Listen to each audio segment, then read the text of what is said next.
Okay, hello, here we are again. How's Jack? How's Finian?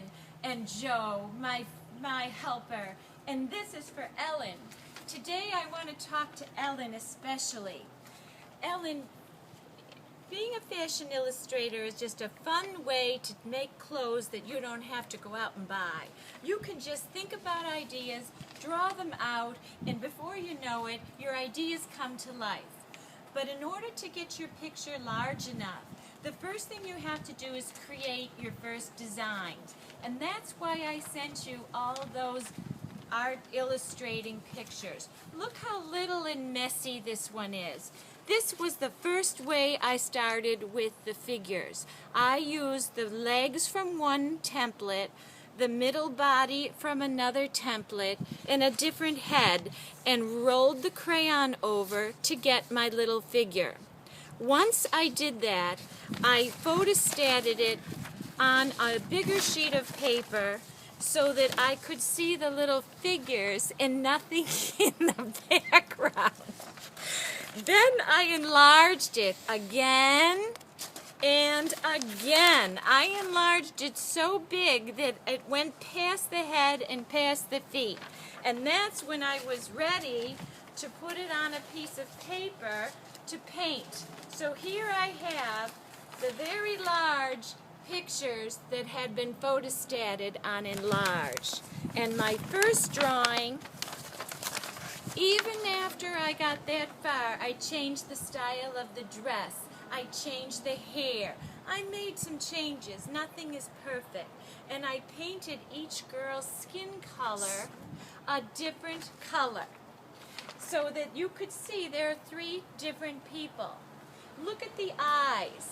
I made the eyes white in football shapes so that I could use a marker and put the black circle in the middle and pretend I was painting and putting makeup on.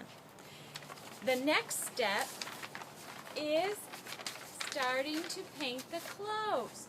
Each girl got, for this design, a Christmas fashions. I looked for green, I looked for red, and at the end, I got this far, and only when it dries, I started with my glitter.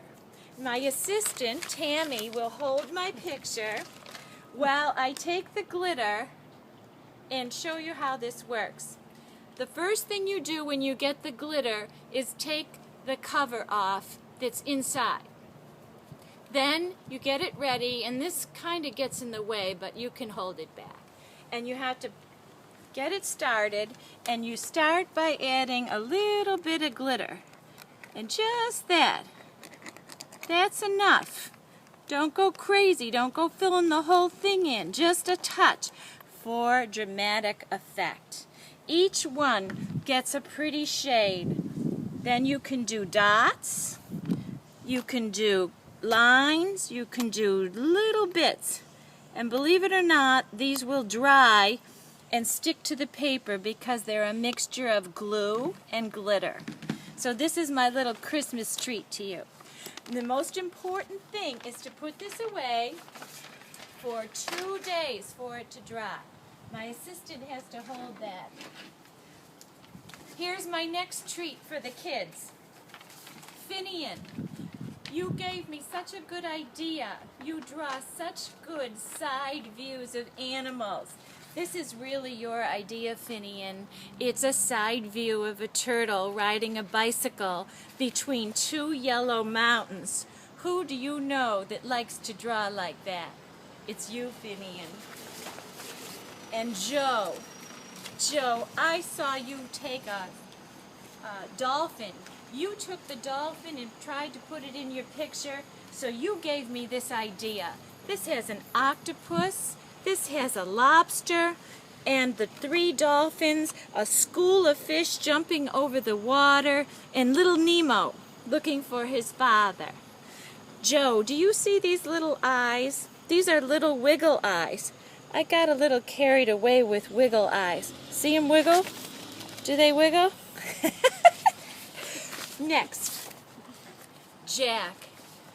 When I was staying at your house, in the backyard was a whole bunch of these black cattle. These cattle, I decided to put little wiggle eyes. You see the eyes? These little wiggle eyes? I put them on. I use that special glue. They have to dry overnight, and then I added more paint to cover up the glue. And this little horse is for you too, Jack. This reminds me of your backyard, especially in the morning when the sun first comes up. Okay, now we're ready for a few drawings here. I'm using a magic marker so you can see it. You can use a pencil. Let's start. Okay, I think I would like to draw a picture today of a boy on, a skateboard. So here's the skateboard. Here's the skates. Here's the boy. And he's getting ready. He's bending his knees. Here he is. Here's a hand. Here's another hand.